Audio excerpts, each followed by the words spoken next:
Panconstitucionalismo. Entende-se por panconstitucionalismo o excesso de constitucionalização de temas de um determinado país. É quando assuntos infraconstitucionais são abordados pela Constituição, dando ao Judiciário poder em um âmbito que deveria ser do Legislativo ou Executivo. Esse fenômeno ocorre com o advento de textos constitucionais, mais extensos e minuciosos, o que resulta em uma constitucionalização de todos os aspectos da vida. Todos os aspectos da vida compreendidos dentro da Constituição. Os textos mais minuciosos permitiam isso. Um exemplo da panconstitucionalização é a expressão estado de coisas inconstitucionais, que criada pela Corte Constitucional Colombiana e utilizada pelo Supremo Tribunal Brasileiro para justificar uma intervenção da Corte Constitucional em matérias que não são as idealizadas pela Constituição.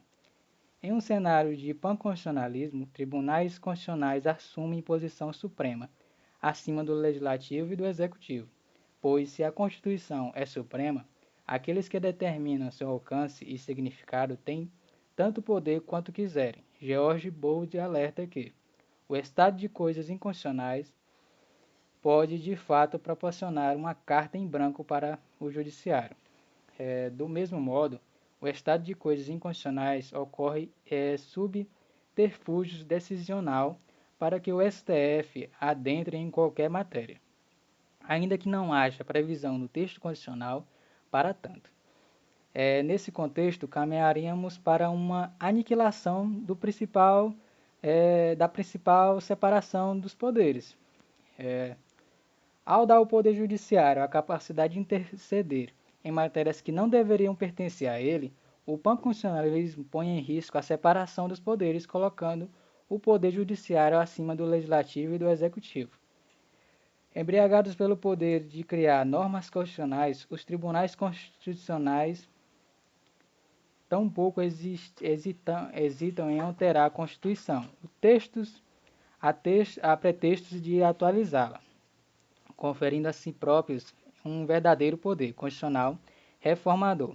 Adeptos da visão panconstitucionalista acreditam que a adoção de métodos democráticos na tomada das decisões poderia legitimá-las. A convocação de audiências públicas, a participação de amici curiae, tudo contribuiria para um diálogo jurídico para permitir decisões ponderadas e adequadas. Contudo, a não eletividade pelo povo e, em alguns países, a vitalicidade de integrantes do judiciário tendem a distanciar os magistrados da vontade popular, sendo duvidoso se esse diálogo jurídico aberto é suficiente para que julgadores evitem fazer valer as suas vontades pessoais. Os problemas mais evidentes dessa linha de pensamento é que, por mais aberta que seja a discussão, ela ocorrerá no seio de um tribunal, por pessoas não eleitas, que definirão em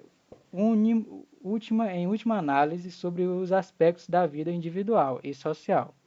Ao estabelecer essa solução, isso invalida o sistema de freios e contrapesos, por meio dos quais os outros poderes deveriam interferir no judiciário. Os outros poderes são esvaziados e o judiciário se promove a superpoder.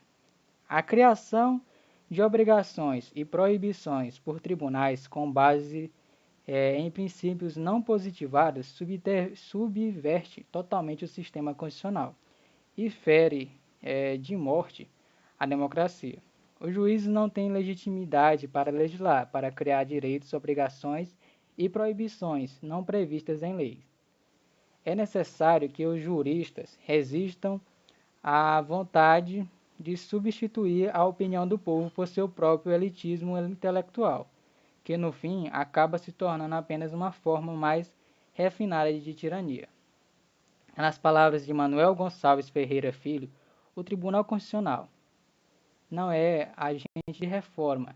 Isso pertence ao soberano, o povo pelo caminho e pelos ritos adequados, pelos processos constituintes derivados.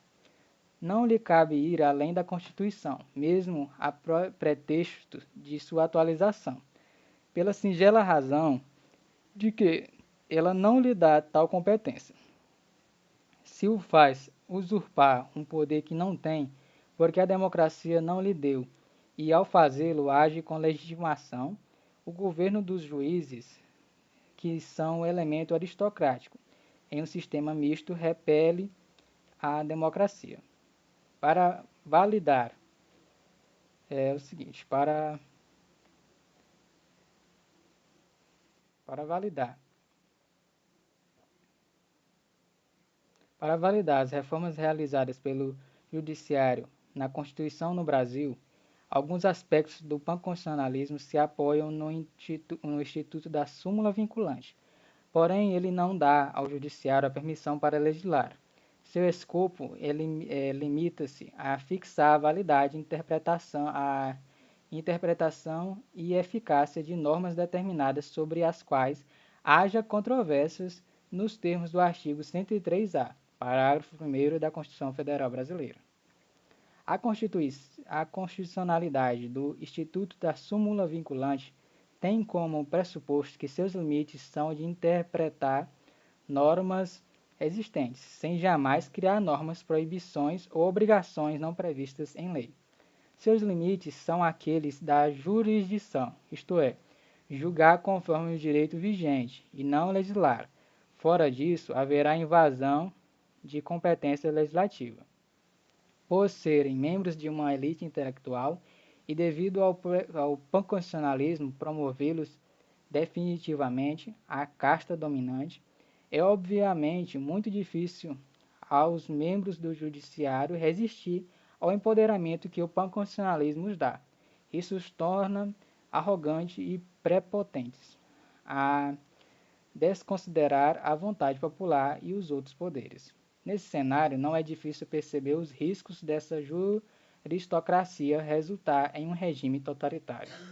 A juristocracia é consequência do panconstitucionalismo, que por sua vez deriva do neoconstitucionalismo, a descrição da democracia pela juristocracia. Somente será evitada com a desconstrução do panconstitucionalismo e a revalorização de lei como fruto do processo legislativo democrático e com a instituição ou reforma de mecanismos de freios e contrapesos entre os poderes.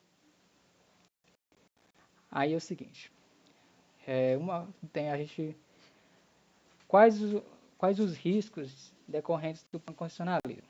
Bom, ao dar ao Poder Judiciário a capacidade de interceder em matérias que não deveriam pertencer a ele, o panconstitucionalismo põe em risco a separação dos poderes, ao colocar os tribunais constitucionais em posições supremas acima do Legislativo e do Executivo. Quais as soluções? As soluções propostas pelos adeptos da visão panconstitucionalista legitimar as tomadas de decisões dos tribunais constitucionais. Quais as posições? A adoção de métodos democráticos na tomada de decisões poderia legitimá-las. A convocação de audiência pública, a participação de amici curiae, tudo contribuiria para um diálogo jurídico para permitir decisões ponderadas e adequadas.